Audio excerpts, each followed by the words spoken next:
बानजाय आफादजों आरो जोंनि साहित्य सभानि जेसेबां कर्मकर्ता दं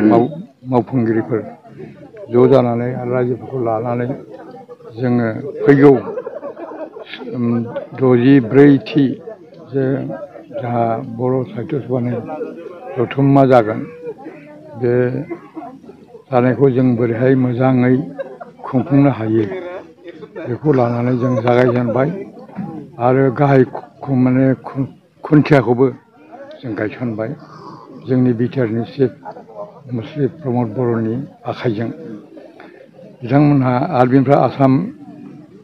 आयेन आफादनि जायनाखि बुंथिगिरि बिथाङाबो नुजाफैबाय बे सानैनि थुलुंगानाय आरो बिथांनि हेफाजाब होनाय बेजों जोंनि साननाय हनाया थाब थाब जाफुंसिगोन होननानै जों सानो आरो जोंनि आफादनिफ्रायबो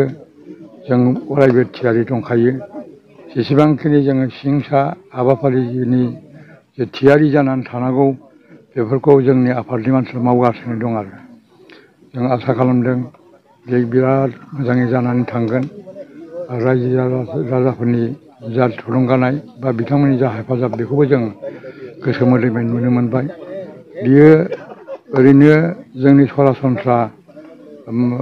जथुम्मा जानाय नङा मानो होनना बुङोब्ला जोंनि हाबाफारिनि गेजेराव जोंनि बर' गस्थिनि गेजेराव बाय बाहागिफ्रा जोंहा भारतनि अनगाबो गुबुन जायगायावबो दङ आसामनि अनगाबो गुबुनाव दङ बेफोरखौबो लिंहरजोबनानै जों जोंनि गोसोफोरखौ जों एक्सचेन्ज खालामलायनाय बाथ्राखौ सिन्था खालामदों आरो बेल' नङा जोंनि बाथ्राखौ जेन' भारतनि सरकाराथ' मिथिबायानो भारतनि अनगाबो गुबुन गुबुन हादोराबो जेन' मिथिनो मोनो बेनि थाखाय एम्बेसेडर 10 अन्तत' खमावबाबो 10 माने 10 एम्बेसेडरफोर लिंहरनाय जादों आरो जोंनि जेसेबां गोरों गोरा बेफोरखौबो जों लिंहरजोब्बाय थुनलाइ सिबियारिफोर आरो बेनिफ्राय जेसेबां जोंनि समाजाव माने जोंनो भान्दारि होदों अफिसनि लाइनाव गिदिर गिदिर अफिसार जालांदों जों बिसोरखौबो बावनो हाया मानोना बिथांमोनहाबो खें सालियायैबाबो हारिनि हाबाखौ मावदों बेनिखायनो आं सानो बे ओंथि गोनां जागोन बे माने जोंनि डिमाकुसिनि जा जथुम्मा जागोन आरो नोंथांमोननिफ्रायबो हेफाजाब लुबैनानै मिडियानिफ्रायबो बेखौनो आं बुंबाय रायजो राजाखौ जोंथ' खावलायखाबाय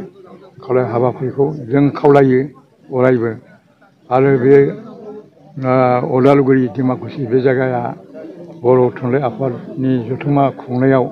गोदोनिफ्रायनो एकदम मोनसे गिदिर बिदिन्थि दिन्थिबोदों जों मिथिगौ 1952निफ्रायनो बे गासिबो रेकर्ड दं